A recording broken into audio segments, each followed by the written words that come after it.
Hello everyone, welcome to इग्नोवेदिया। हम कर रहे हैं EHI 05 India from mid 18th century to mid 19th century की वीडियो लेक्चर्स की सीरीज़ को। ये पार्ट 8 है। मैं आपको धीरे धीरे पूरा कोर्स कंप्लीट करवा दूंगी। इस पार्ट 8 के अंदर हम फर्रुखाबाद और रोहिलखंड को डिस्कस करने वाले हैं। ये वीडियो काफ़ी छोटा होने वाला है क्योंकि रोहिलखंड एंड फर्रुखाबाद बहुत ज़्यादा इनके बारे में बताने को नहीं है, लेकिन फिर भी जितना है आपको पता होना चाहिए ताकि फिर अगर ये वर्ड आपके सामने आते हैं तो आपको एक आइडिया तो हो कि ये क्या है। रोहिलखंड को हम पहले रामपुर स्टेट के नाम से जानते थे, जो उत्तर प्रदेश के नॉर्थ वेस्टर्न पार्ट में फैला हुआ था।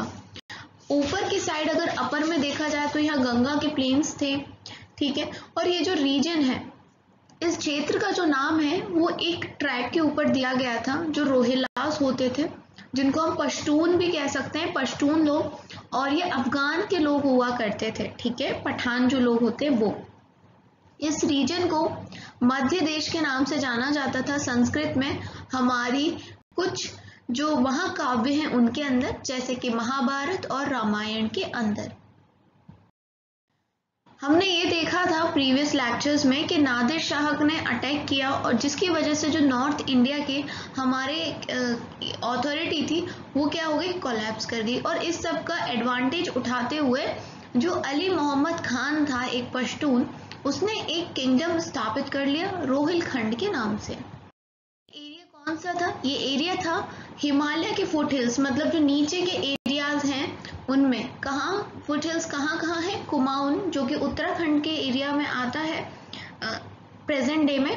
कुमाऊन नॉर्थ में और साउथ में गंगा, इस बीच का ये रीजन था। तो साउथ और वेस्ट में ये गंगा से घिरा हुआ है, नॉर्थ में उत्तराखंड है, जैसे कि अभी मैंने आपको कुमाऊन बताया था, कुमाऊन हिमालयस भी होते हैं वो। ईस्ट में नेपाल है एंड अगर साउथ ईस्ट की बात करी जाए तो अवध का इलाका आता है। आज प्रेजेंट डे में अगर मैं आपको बताऊं कि रोहिलखंड के अंदर कौन सी सिटीज आती हैं, तो मुरादाबाद, बदाऊं, बिजनौर, बरेली, नजीबगढ़, पीलीभीत, रामपुर, शाहजहांपुर, ये सारी जगह आज की डेट में रोहिलखंड के एरिया का हिस्सा है। रोहिलखंड की स्थापना किसने करी थी? तो बीर दाऊद करके एक व्यक्ति था, उसका बेटा था अली मोहम्मद खान। इनको माना जाता है कि इन्होंने रोहिलखंड साम्राज्य की, किंगडम की स्थापना की थी। रोहिलखंड की दो कैपिटल्स थी, पहले थी आमला बरेली के पास एंड देन रामपुर कर दी गई।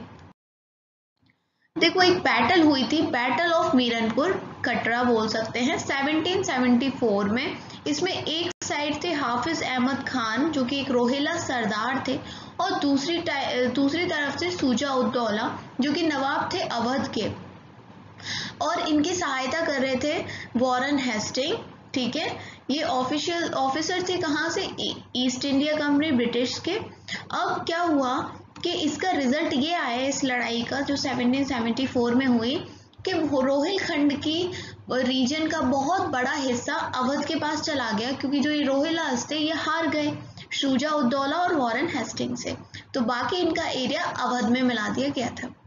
अभी तो देखो ये वॉरेन हेस्टिंग जो ब्रिटिश लोग हैं इनकी हेल्प कर रहे हैं, जो नवाब है अवध का सूजा उद दौला, इसकी हेल्प कर रहे हैं। लेकिन बाद में आप देखना हिस्ट्री में कि सूजा उद दौला को मतलब जो अवध का नवाब है इसको हटाने में ये ईस्ट इंडिया कंपनी भी बहुत सारे षड्यंत्र रचेगी, बोलेगी कि अवध के लोग सही से एडमिनिस्ट्रेशन ये नहीं कर पा रहे, इसलिए हम इसे अनेक्स कर रहे हैं।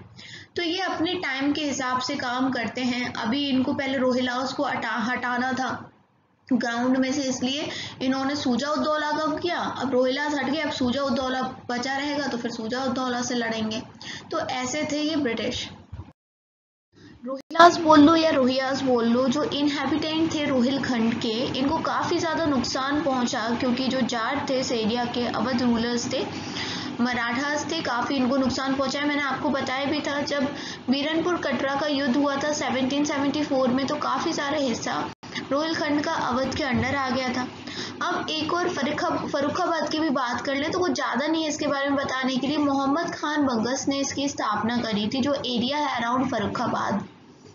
आज के टाइम पे अलीगढ़, कानपुर, ये वाले जो इलाके हैं, अगर देखो बस इतना ही लिखना है आपको, डायरेक्ट क्वेश्चन इसके ऊपर आया नहीं है अभी तक और शायद आएगा भी नहीं, बट आपको थोड़ी सी नॉलेज तो होनी चाहिए इन दोनों के बारे में, सो मैंने आप ये वीडियो बना दी।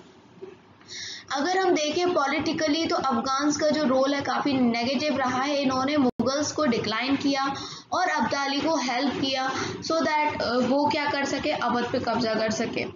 अगर ये लोग इस तरह से नहीं करते तो मुगल का शासन चलता रहता, तो शायद ब्रिटिश अपने एक्सपेंशन में आगे नहीं बढ़ पाते, है ना। तो इनका नेगेटिव ही रोल रहा है हमारे लिए। तो इसके साथ ही रोहिलखंड एंड फर्रुखाबाद खत्म होता है। बहुत ही छोटा सा वीडियो लेक्चर था, मैंने बस आपको एक आइडिया दिया है कि ऐसा ऐसा था। इनके बारे में ज़्यादा आता नहीं है क्योंकि बस इतना ही था इनके बारे में बताने के लिए। मिलती हूँ नेक्स्ट वीडियो में। Thanks for watching IGNOU Vidya.